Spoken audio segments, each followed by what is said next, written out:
नमस्कार दोस्तों, मैं प्रकाश सर बहुत बहुत स्वागत करता हूं आपके अपने channel target with Ajay sir class में। दोस्तों, आज हम सीटेट एमपी टेट के लिए महत्वपूर्ण 15 ईवीएस पेडागोजी के प्रश्नों को डिस्कस करेंगे विथ एक्सप्लेनेशन। ठीक है, सभी प्रश्न महत्वपूर्ण होंगे और ये प्रश्न हमारे सीटेट 2019 में दिसंबर में जो पेपर हुआ था उसके पेडागोजी के प्रश्न होंगे। ठीक है, ईवीएस पेडागोजी के प्रश्न होंगे।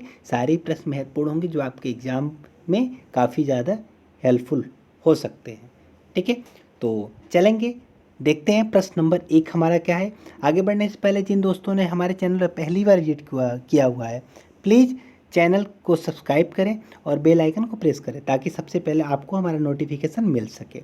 और सभी लोग लास्ट तक बने रहेंगे और लास्ट में वीडियो पसंद आए तो लाइक करेंगे, अपने दोस्तों में अधिक से अधिक शेयर भी करेंगे। ठीक है, तो चलते हैं प्रश्न नंबर 1 की तरफ। एनसीएफ 2005 के अनुसार निम्नलिखित में से क्या प्राथमिक स्तर पर पर्यावरण अध्ययन शिक्षण का उद्देश्य नहीं होना चाहिए? 4 ऑप्शन आपके सामने है। पहला है विशेषतः प्राकृतिक पर्यावरण, यहाँ पे पूछा रहा उद्देश्य इनमें से क्या नहीं होना चाहिए। ठीक है, पहला है विशेषतः प्राकृतिक पर्यावरण के प्रति बच्चे की जिज्ञासा एवं सृजनात्मकता को बढ़ावा देना। बिल्कुल भी पर्यावरण शिक्षण का उद्देश्य ये है। ठीक है, ये नहीं हो सकता। अवलोकन, वर्गीकरण और निष्कर्ष निकालने आदि प्रक्रियाओं के माध्यम से बुनियादी संज्ञानात्मक और गत्यात्मक कौशल प्राप्त करने के लिए खोजबीन से जुड़ी और हाथों से करने वाले कार्यों में बच्चों को संलग्न करना, यानी स्वयं करके सीखना। ठीक है, खोजबीन करना, अन्वेषण करना, ये सारे पर्यावरण शिक्षण अध्ययन के उद्देश्य हैं। तो बिल्कुल भी ये भी सही हो जाएगा। प्राकृतिक, सांस्कृतिक और सामाजिक पर्यावरण के बीच संबंधों को पहचानने और समझने में बच्चों को प्रशिक्षित करना, बिल्कुल भी ये भी सही है। जो हमारा राइट आंसर हो जाएगा, जो गलत है वो है ऑप्शन 4। ठीक है, सॉरी, पर्यावरणीय समझ के द्वारा बच्चों में सटीक संज्ञानात्मक कौशलों का विकास करना। ठीक है, इसका राइट आंसर जो हो जाएगा, जो पर्यावरण शिक्षण अध्ययन का उद्देश्य नहीं है, वो हो जाएगा ऑप्शन 4। सटीक बोल रहा है, सटीक संज्ञानात्मक कौशलों का विकास करना। पर्यावरण समझ के द्वारा सटीक संज्ञानात्मक कौशलों का विकास करना संभव नहीं है, इसलिए हमारा ये गलत हो जाएगा। और एनसीएफ 2005 में, ठीक है, एनसीएफ 2005 के अनुसार इसमें इसका विवरण मौजूद नहीं है। चलते प्रश्न नंबर 2 की तरफ। पर्यावरण अध्ययन कक्षाओं 3 से 5 के लिए एक विषय क्षेत्र है। पर्यावरण अध्ययन कक्षा 3 से 5 के लिए एक विषय क्षेत्र है जो संकलित करता है विज्ञान की अवधारणाओं और मुद्दों को। पर्यावरण शिक्षा सामाजिक अध्ययन और विज्ञान की अवधारणाओं और मुद्दों को, विज्ञान और सामाजिक विज्ञान की अवधारणाओं और मुद्दों को, पर्यावरणीय शिक्षा और विज्ञान की अवधारणाओं और मुद्दों को। ठीक है, तो इसका राइट आंसर जो हो जाएगा वो हो जाएगा ऑप्शन 2। ठीक है, 3 से 5 के लिए पर्यावरण अध्ययन एक विषय शिक्षा है जो संकलित करता है पर्यावरण शिक्षा, सामाजिक अध्ययन और विज्ञान की अवधारणाओं और मुद्दों को। आप लोग याद रखेंगे। ठीक है, पर्यावरण अध्ययन के अंतर्गत बच्चों को प्रभावी शिक्षण प्रणाली के द्वारा विभिन्न पहलुओं से अवगत करवाया जाता है। इससे बालकों का संज्ञानात्मक विकास तीव्र गति से होता है। चलते प्रश्न नंबर 3 की तरफ। निम्नलिखित में से क्या पर्यावरण अध्ययन के संदर्भ में सही है? 4 ऑप्शन आपके सामने है। पहला है पर्यावरण अध्ययन एक विषय है जो कक्षा 1 से 5 तक की कक्षाओं में पढ़ाया जाता है, बिल्कुल भी गलत हो जाएगा। पर्यावरण अध्ययन क्लास 3 से 5 तक पढ़ाया जाता है। 1 व 2 की कक्षाओं के लिए भाषा और गणित के माध्यम से पर्यावरण अध्ययन पढ़ाया जाता है। ठीक है, इसको छोड़ देते हैं, आगे बढ़ते हैं। कक्षा 2, 3 और 4 की कक्षाओं के लिए पर्यावरण अध्ययन से जुड़े मुद्दों को भाषा और गणित के माध्यम से पढ़ाया जाता है, बिल्कुल भी नहीं, क्योंकि कक्षा 3 और 4 में तो पर्यावरण आ ही जाता है, क्लास 3 से स्टार्ट हो जाता है, इसलिए हमारा ये आंसर हो ही नहीं सकता। ठीक है, कि हम पर्यावरण अध्ययन को 3 और 4 में भी भाषा और गणित के माध्यम से पढ़ाते हैं, बिल्कुल गलत है, क्योंकि 3 में और 4 में पर्यावरण अध्ययन तो विषय रखा ही गया है, इसलिए ये भी गलत हो जाएगा। ठीक है, नेक्स्ट देख लेते हैं। 1 से 2 तक की कक्षाओं के लिए पर्यावरण अध्ययन से जुड़े मुद्दे विज्ञान और सामाजिक विज्ञान के द्वारा पढ़ाए जाते, बिल्कुल भी गलत हो जाएगा, क्योंकि 1 और 2 में विज्ञान और सामाजिक विज्ञान नहीं पढ़ाया जाता है। ठीक है, इसका राइट आंसर है ऑप्शन 2, 1 व 2 की कक्षाओं के लिए भाषा और गणित के माध्यम से पर्यावरण अध्ययन पढ़ाया जाता है, क्योंकि लैंग्वेज और मैथमेटिक्स ये 1 और 2 के सब्जेक्ट हैं, जबकि बाकी ये सामाजिक विज्ञान और विज्ञान को 1 और 2 में नहीं पढ़ाया जा सकता, बल्कि भाषा और गणित के माध्यम से पर्यावरण अध्ययन पढ़ाया जाता है 1 व 2 की कक्षाओं में।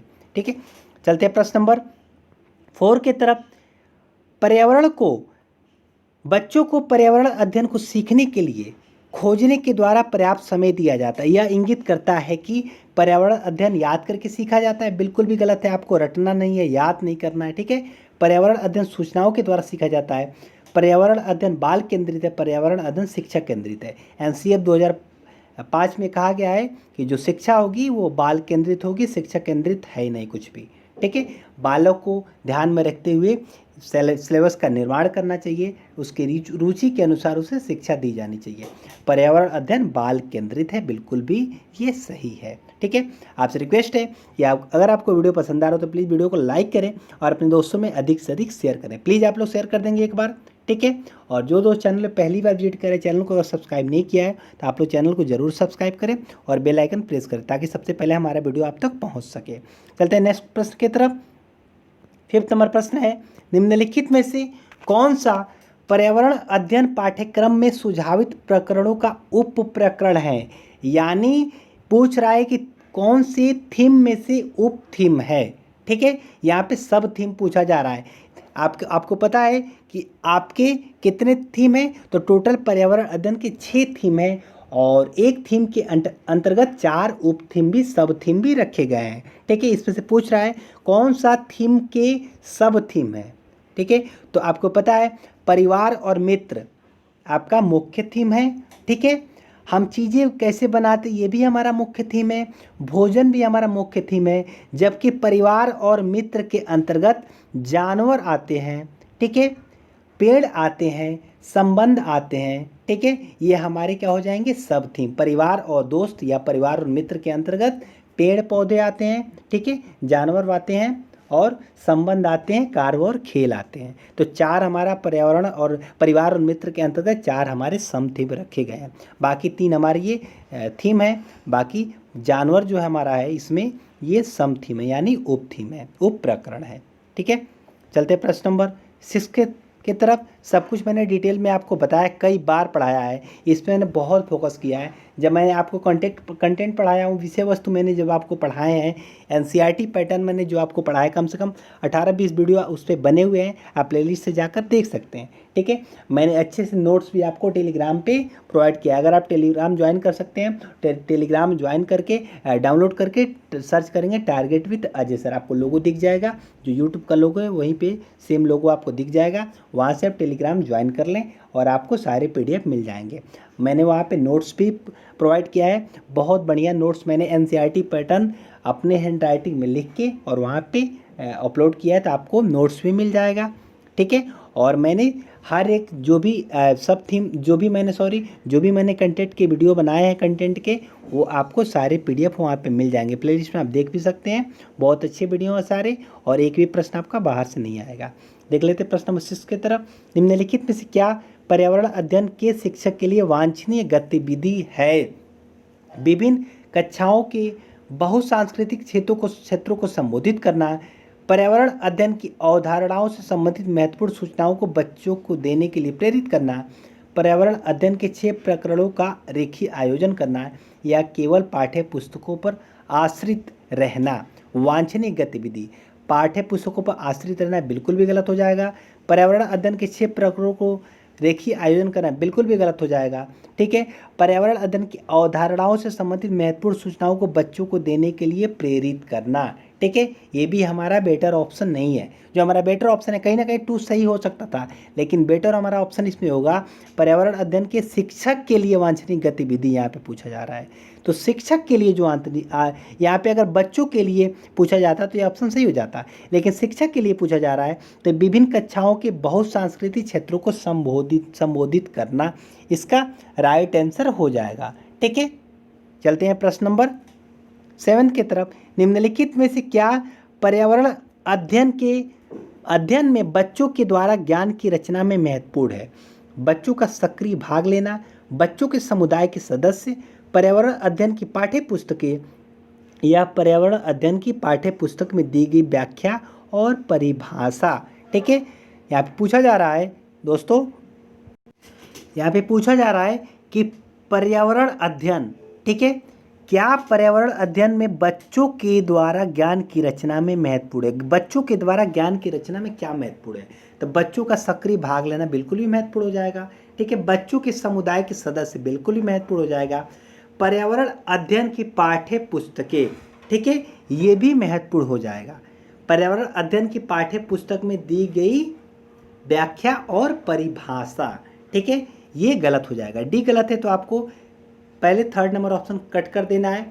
ए और बी, अगर ए और बी कहीं दिया होता केवल तो ए और बी राइट आंसर हो जाता, लेकिन ए और बी कहीं पे दिया गया नहीं है, ए और सी हो जाएगा क्योंकि बी को आपको लेके चलना है, केवल सी हो नहीं सकता। तो ए और बी सी यहाँ पे तीनों राइट हो जाएगा, इसलिए ऑप्शन ए इज राइट। ठीक है, चलते हैं प्रश्न नंबर 8 की तरफ। बच्चों को पर्यावरण अध्ययन सीखने में प्रभावशाली तरीके से जोड़ा जा सकता है। वृत्तांत, कहानियाँ, शिक्षक के द्वारा अवधारणाओं की प्रभावशाली व्याख्या या शिक्षक के द्वारा अवधारणाओं का प्रभावशाली प्रदर्शन और व्याख्या। ठीक है, 4 कूट आपको दिए गए हैं, ए बी सी, ए और बी, सी और डी, ए बी और सी। ठीक है, तो 8 नंबर में देख लेते हैं, ए और बी और डी कर देंगे इसको आप लोग। ठीक है, 2 ऑप्शन सेम हो गए हैं, देख लेते हैं क्या राइट आंसर हो जाएगा। पर्यावरण अध्ययन सीखने में प्रभावशाली तरीके से जोड़ा जा सकता है, वृत्तांत और कहानियाँ। ठीक है, प्रभावशाली व्याख्या, बिल्कुल भी व्याख्या पर फोकस आपको नहीं करना है क्योंकि व्याख्या एक प्रभावशाली तरीका नहीं है बच्चों के सीखने में। ठीक है, सीखने में व्याख्या कहीं किसी भी प्रकार से प्रभावशाली नहीं हो सकता। इसका जो राइट आंसर हो जाएगा वृत्तांत एवं कहानियाँ, यानी ए और बी राइट। ठीक है, ऑप्शन 2 इज राइट। चलते प्रश्न नंबर 9 की तरफ। पर्यावरण अध्ययन के शिक्षक के द्वारा बच्चों को जानवरों का अवलोकन और उनका चित्र बनाने को प्रेरित करने का उद्देश्य है। बच्चों में सृजनात्मकता का विकास करना, बच्चों में अवलोकन और रचना कौशलों का विकास करना, बच्चों में सौंदर्य, गति, संवेदना का विकास करना। ठीक है, और इसका राइट आंसर जो हो जाएगा वो हो जाएगा, देख लेते हैं, ऑप्शन ए भी सही है। बच्चों में सृजनात्मकता का विकास करना, बच्चों में अवलोकन और रचना कौशलों का विकास करना, बच्चों में सौंदर्य, गति, संवेदना का विकास करना, ये तीनों सही है, यानी ए, बी और सी, ऑप्शन 4 इज राइट। ठीक है, चलते हैं प्रश्न नंबर 10 की तरफ। 10 नंबर प्रश्न हो जाएगा, पर्यावरण अध्ययन में शिल्पकला और चित्रकला का समूह में करके सीखने पर बल दिया जाता है क्योंकि कक्षा की अनुशासनहीनता को रोकने के लिए समूह में सीखना शिक्षकों के लिए एक आसान और बहुत प्रभावशाली युक्ति है। ठीक है, समूह में सीखना सहपाठी द्वारा सीखने के प्रोत्साहित करना है, बिल्कुल भी सही हो जाएगा। समूह में जो सीखना होता है, जो लर्निंग होती है, जो अधिगम होता है, वो सहपाठी द्वारा सीखने को प्रोत्साहित करता है। समूह में सीखना कक्षा में सामाजिक अंतःक्रिया को बेहतर करता है, बिल्कुल भी सही है। जो कम्युनिकेशन स्टेज होता है, जो कम्युनिकेशन स्तर होता है, सामाजिक अंतःक्रिया होती है, कहीं ना कहीं प्रभावशाली और समूह में सीखने से बच्चों पे इफेक्ट पड़ता है और एक दूसरे से कहीं ना कहीं वो बेहतर कुछ सीखते हैं या कर सकते हैं मिलकर। ठीक है, तो बी और सी हमारे यहाँ पे बेटर ऑप्शन दिख रहा है, बी और सी, ऑप्शन 3 इज राइट। ठीक है, ऑप्शन 3 इज राइट हो जाएगा। चलते हैं प्रश्न नंबर 11 की तरफ। निम्नलिखित में से क्या पर्यावरण अध्ययन को सीखने का सबसे प्रभावशाली संसाधन है? परिवार के सदस्य, समाचार पत्र, समुदाय के सदस्य या कक्षा? पूछ रहा है पर्यावरण अध्ययन को सीखने का सबसे प्रभावशाली संसाधन कौन सा है? परिवार के सदस्य बिल्कुल भी प्रभावशाली है। ठीक है, समाचार पत्र ये भी प्रभावशाली है, समुदाय के सदस्य ये भी प्रभावशाली है, जबकि कक्षा प्रभावशाली नहीं है। ठीक है, प्रभावशाली कक्षा जो है वो नहीं है। बाकी 3 हमारे परिवार के सदस्य, समाचार पत्र, समुदाय के सदस्य पर्यावरण अध्ययन को सीखने का सबसे प्रभावशाली संसाधन है। ए और बी और सी हमारा राइट आंसर हो जाएगा। ठीक है, आप लोग याद रखेंगे। चलते प्रश्न नंबर नेक्स्ट के तरफ। ठीक है, थोड़ा सा मैं इसके बारे में बता देता हूँ। इससे क्या होता है, बालक का रचनात्मक एवं संज्ञानात्मक विकास तेजी से होता है और परिवार के सदस्यों की भूमिका रचनात्मक होती है। बालक सर्वप्रथम अपने पारिवारिक सदस्यों के बीच, तत्पश्चात सामुदायिक सदस्यों के साथ सामंजस्य स्थापित कर अधिगम करता है। चलते प्रश्न नंबर 12 की तरफ। निम्नलिखित सीखने के कौन से सिद्धांत का पर्यावरण अध्ययन में अनुसरण होता है? वैश्विक से स्थानीय, अमूर्त से मूर्त, अज्ञात से ज्ञात और ज्ञात से अज्ञात। इसका राइट आंसर हो जाएगा ऑप्शन 4। ठीक है, ज्ञात से अज्ञात। पर्यावरण अध्ययन में सीखने के ज्ञात से अज्ञात सिद्धांत का अनुसरण होता है। सीखना एक व्यापक, सतत एवं जीवन पर्यंत चलने वाली महत्वपूर्ण प्रक्रिया है और मनुष्य जन्म के उपरांत से ही सीखना प्रारंभ कर देता है। धीरे धीरे वह वातावरण से समायोजित करने का प्रयत्न करता है और इस समायोजन के दौरान वह अपने अनुभवों से अधिक लाभ उठाने की कोशिश करता है। इसी संपूर्ण प्रक्रिया को मनोविज्ञान में सीखना कहते हैं। चलते प्रश्न नंबर 13 की तरफ। निम्नलिखित में से कौन सा पर्यावरण अध्ययन में सीखने का रचनात्मक आकलन का साधन नहीं है? पोर्टफोलियो, क्रम निर्धारण मापनी, वर्णन अभिलेख या वार्षिक अभिलेख परीक्षण। ठीक है, रचनात्मक आकलन का साधन नहीं है पूछ रहा है, सीखने का रचनात्मक आकलन का साधन। ठीक है, तो पोर्टफोलियो भी रचनात्मक आकलन का साधन है, जिसमें वर्ष पर बच्चों की एक्टिविटी को क्या करते हैं, उसे मेंशन करते हैं। क्रम निर्धारण मापनी ये भी है और वर्णन अभिलेख भी है। जबकि वार्षिक उपलब्धि परीक्षण, वार्षिक उपलब्धि परीक्षण से क्या तात्पर्य है कि जैसे फाइनल जो एग्ज़ाम होते हैं उसके रिजल्ट आते हैं और उसके आधार पर अगर आप सीखने का रचनात्मक आकलन करेंगे तो वो गलत हो जाएगा। ठीक है, क्योंकि 3 घंटे की जो परीक्षा होती है और केवल क्वेश्चन पेपर के द्वारा अगर हम बच्चों का रचनात्मक आकलन करें तो ये हमारा गलत हो जाएगा। तो वार्षिक उपलब्धि परीक्षण जो होता है, जो उनका मार्कशीट होता है, सर्टिफिकेट होता है, उसके द्वारा आकलन करते हैं, ये बिल्कुल भी गलत तरीका है। चलते प्रश्न नंबर नेक्स्ट और 14 नंबर प्रश्न है। ठीक है, निम्नलिखित में से किसको पर्यावरण अध्ययन में बच्चों के आकलन में दूर रहना करना चाहिए? बच्चों को उत्तरों को सही या गलत रूप में आंकना। ठीक है, पहले ही आपको सही आंसर मिल गया। बोल रहा है कि पर्यावरण अध्ययन में बच्चों के आकलन में दूर करना चाहिए, तो बच्चों के उत्तरों को सही या गलत के रूप में आंकना बिल्कुल भी नहीं। ठीक है, ये आपको नहीं कर सही या गलत के रूप में आकलन करना। ठीक है, या आंकना पर्यावरण अध्ययन में बच्चों के आकलन से दूर करना चाहिए। ठीक है, ये हमारा गलत हो जाएगा। कक्षा 5 के ईवीएस पाठ्य पुस्तक प्रत्येक पाठ के अंत में दिए गए आज हमने क्या सीखा चर्चा करें, बिल्कुल भी सही है। ठीक है, ऐसा चर्चा करने से क्या होता है, उनके विकास की जो गति होती है, अधिगम की जो गति होती है वो तीव्र होती है। आकलन के संकेतकों का उपयोग करना। ठीक है, संकेतकों का उपयोग करने से कहीं ना कहीं हम संकेत के द्वारा समस्या समाधान की तरफ पहुँच सकते हैं। ठीक है, बच्चों के सीखने के गुणात्मक आकलन करना, ये भी सही हो जाएगा। तो ऑप्शन ए हमारा इनकरेक्ट है, जो सही है ऑप्शन। चलते प्रश्न नंबर नेक्स्ट और आज का लास्ट प्रश्न होगा 15 नंबर। एक कक्षा 5 की शिक्षक एक क्रियाकलाप का संचालन करती है जिसमें वह कक्षा के बच्चों से फर्श पर चीनी के कुछ दाने डालने को कहती है और उनको चींटियों के आने का इंतजार करने को कहती है। बच्चों को इस क्रियाकलाप से अर्थपूर्ण सीखने को मिल सकता है यदि शिक्षक बच्चों को क्रियाकलाप का अवलोकन करने को प्रेरित करती है, बच्चों को अपने अनुभव साझा करने को प्रेरित करती है, बच्चों को क्रियाकलाप का अवलोकन, अनुभव साझा और उस पर चर्चा करने को प्रेरित करती है। उसका राइट आंसर हो जाएगा ऑप्शन 3। ठीक है, दिए गए प्रश्नानुसार शिक्षक द्वारा संचालित क्रियाकलाप बच्चों को सीखने हेतु उत्प्रेरित करता है। बच्चों को इस प्रकार के क्रियाकलाप से अर्थपूर्ण सीखने को मिल सकता है यदि शिक्षक बच्चों को क्रियाकलाप का अवलोकन करने, अनुभव साझा करने और उस पर व्यापक चर्चा करने को प्रेरित करता है। ठीक है, ऐसा करने में से बच्चों में अधिगम की प्रति उत्सुकता बढ़ती है। इसका राइट आंसर हो जाएगा 15 का सी। ठीक है, यानी 3। दोस्तों, तो आप कमेंट बॉक्स में बताएंगे कि वीडियो आपको कैसा लगा। कोई सजेशन देना चाहते हैं तो कमेंट बॉक्स में दे सकते हैं। कोई भी आपका क्वेश्चन हो तो कमेंट बॉक्स में पूछ सकते हैं, आपको कमेंट बॉक्स में आंसर मिल जाएगा। ठीक है, तो प्लीज़ अपने दोस्तों में अधिक से अधिक शेयर करें और जो लोग चैनल को सब्सक्राइब नहीं किए आप लोग चैनल को सब्सक्राइब करें। ठीक है, तो मिलते हैं फिर नेक्स्ट वीडियो में। तब तक के लिए बाय बाय। अपना और अपनों का ख्याल रखें। Good bye and good luck. ठीक है, जय हिंद, जय Bharat. Thank you for watching. वंदे मातरम।